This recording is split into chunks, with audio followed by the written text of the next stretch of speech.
wonderful set there, but I didn't notice, darling. I had to have a wank. Oh, it's understandable. Yes, over inside. But it is wonderful to be here at this. Well, I mean, to be back here. I haven't been back here since they've done up the place. That lottery money obviously came in handy. They must have got 3 correct numbers and gone absolutely berserk. This is the extremity of the pub, otherwise known as the Bell End.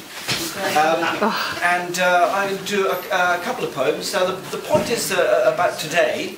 You may or may not know it is the summer solstice.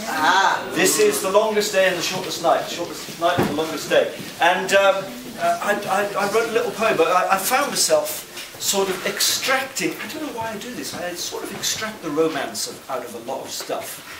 Like birdsong, for instance, you know, you can appreciate birdsong, but basically, birdsong is the, you know, these dinosaur mutants screaming out one of 3 things. Feed me, I'm going to get eaten, or fuck me.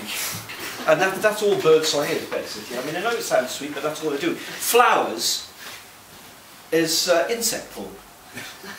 It's really what it is. So and I was thinking about the you know, the way people romanticise the solstice and go around.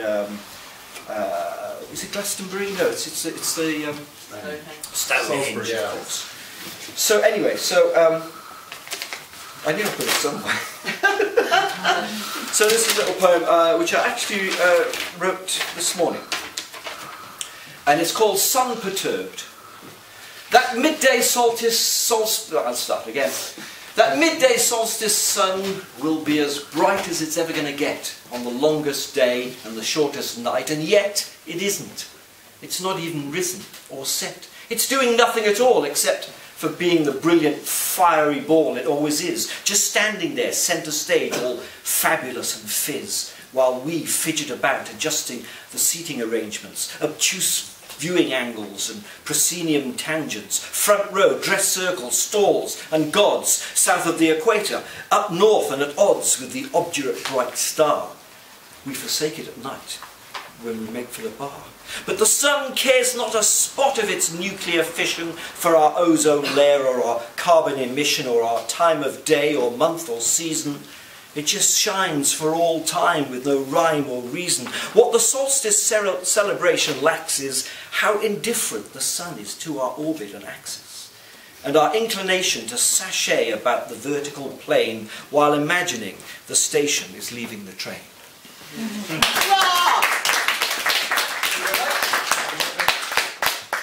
I'd just like to mention that I'm doing this for free, as all the other participants. There's not much money to be made in poetry, although I have now capitulated and I've actually sold advertising space in my poetry set. I'm the only poet to actually have adverts in my set. They are separated by a little bing bong, similar to the announcement sound you hear at Heathrow Airport. So you'll know when there's an advert coming on. So in the meantime, bing bong! Gentlemen, are her orgasms less feral spasms and more like a tickly cough? If you want to impress her, let Professor Fingerfuck finish her off. It's his extra middle finger that brings out the opera singer. Professor Fingerfuck! Bing bong! Right. It's just an advert. So, I can't do that 19 upside down anymore, can I? No. Oh. Still, I tell you what, football season, we're here again. You might remember the last big football thing happened in South Africa, and it was all vuvuzelas, which I actually missed because they're not allowed anymore, you can't hear them. But I was given a vuvuzela from family in South Africa. They came over here and they presented me with a vuvuzela, and I wasn't able to get any noise out of it for hours and hours and hours. I just couldn't get it to work. I'm modder than the modest modfather of all, Paul Weller. I've done more time on Robben Island than Nelson Mandela. I've got 10 wives all gagged and tied and locked up in my cellar, but I cannot get a single peep out of my vuvuzela. I fit a Gerald tighter than a Gerald Fitzenella. I've got a Rihanna-shaped piano under my umbrella. I fart a stronger downdraft than a helicopter's propeller, but I cannot get a single toot out of my vuvuzela. I've got more cutlery bent out of shape than Uri Geller. I soak my balls in more salty brine than balls of mozzarella. I'm going to have to read out this rhyme strictly a cappella, because I blow and I shout, but the sound won't come out of the end of my vuvuzela. And then this fella said, "You're wasting your time." I said, "Who the hell are you and what are you doing in my rhyme?" He said, "A vuvuzela's like a long plastic loud hailer. Now, what you've got there is Venezuela."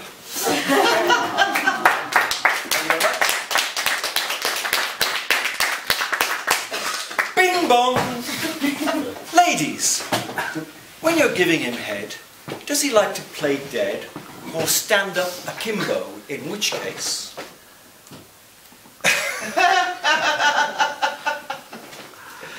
If it's him doing the jerking, hide your nose with a merkin so he feels like he's fucking your face.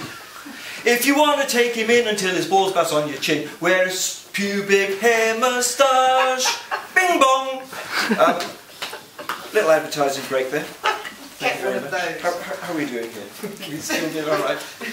Okay, so I was talking about the fact that I reduced the romance from a lot of things, but the thing about flowers is true, because I learned that from one of those nature programs. The fact that flowers are in fact insect porn, which explains the first line of this. This is a poem called "Sharp Corners Come from Wales."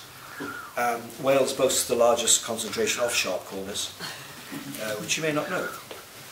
Honey comes from bumblebee porn, ripples come from tiny tears being torn, parallel lines come from fingernails, and sharp corners come from Wales.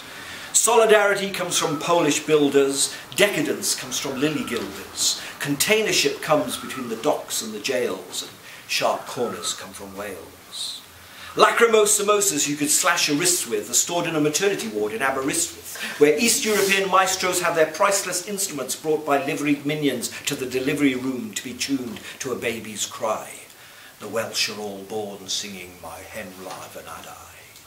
Frigidaire and Hotpoint come from heat exchangers. Alien abductions come from incomplete strangers. Trains of thought come off the rails, and sharp corners come from Wales.